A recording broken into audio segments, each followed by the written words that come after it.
Tôi xin kính chào quý vị. Mời quý vị bắt đầu theo dõi chương trình câu chuyện bất động sản kỳ này trên kênh Fbnc. Và chủ đề mà chúng tôi sẽ trao đổi với các vị khách mời trong chương trình ngày hôm nay đó là ứng dụng những giá trị kiến trúc cổ điển và tân cổ điển trong xu hướng hiện đại. So as you say, the Roman architecture originated from long time ago, but why it is still popular now and it still has a big influence on the modern buildings? I think it's about heritage. And heritage is a word, and it's a way of living that comes from each of us, from our ancestors, and from the way we have been brought up, our upbringing.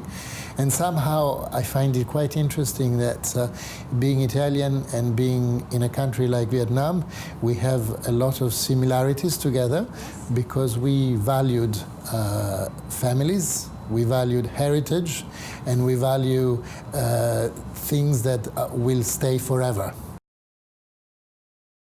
First of all, the fact that you have a choice between 3 different types of apartments.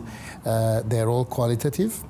Romeo and Giulietta, to me, it's like a cocoon. It's a smaller type of apartment. It's very much aimed to a young couple or maybe someone on his own looking for the other half.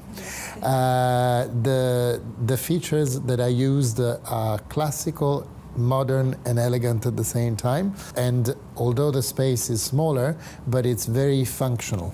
The materials are qualitative. You have marble, you have other materials that are all qualitative. Then we move on to La Casa dell'Arte, and La Casa dell'Arte is very much a space where you have maybe some artifacts, and so again it's classical but with a modern touch. And what is stunning of the 3 types of apartment in any case is that each of them has a balcony with a view towards the outside, and there is this very much a feeling of inside outside and outside inside. So you not only have a view over Saigon, but it's like as if Saigon is coming inside your own apartment, so that's quite nice.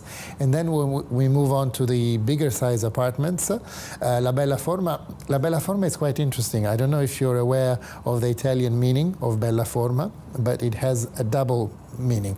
The first one is a nice shape. For example, when you see a particularly elegant lady or a gentleman, you can say that they have a bella forma because they have a nice shaped body. But also bella forma is when you present something or when you're showing something, the way you do it is elegant, and therefore it becomes a bella forma. And the apartment somehow it's a bella forma because it's both a nice shape and it's a way of presenting the space in a nice way. In terms of sustainable development, there's a couple of things that I would like to point out about Rome by Diamond Lotus. The first one is the unique location. We are in the east of Saigon. It's a location, as we said before, that becomes a real destination. The building is very iconic, and there's an incredible relationship between the outside and the inside of the building. So the green is all around it, but then we find it also inside the building. How do we find it inside the building? In a couple of different manners. The first is the fact that we have a wellness space, floor, which is dedicated to wellness, well-being. There's a fantastic pool. The pool is surrounded by architecture which is classical with arches but a lot of green, and it's a space where you can obviously swim, but you can also relax. You can take sports classes, you can take yoga. There's a business center, so there is all sorts of other activities that you do in this floor, which is a very boutique-ish floor. It's very special. It's a special place to go. Trong cái công trình mới, Phúc Khang mong muốn tạo dựng một cái công trình mà ở đấy cư dân trở về nhà giống như là trở về một cái khu resort của mình. Và bên cạnh những cái dịch vụ tiện ích, 19 tiện ích gói trọn trong một cái tầng 6 như vậy, đặt để đúng cái tiêu chuẩn của một cái resort, thì chúng tôi cũng mong muốn tạo ra được một cái cộng đồng, cái tính cộng đồng ở trong cái yếu tố của cư dân cao tầng.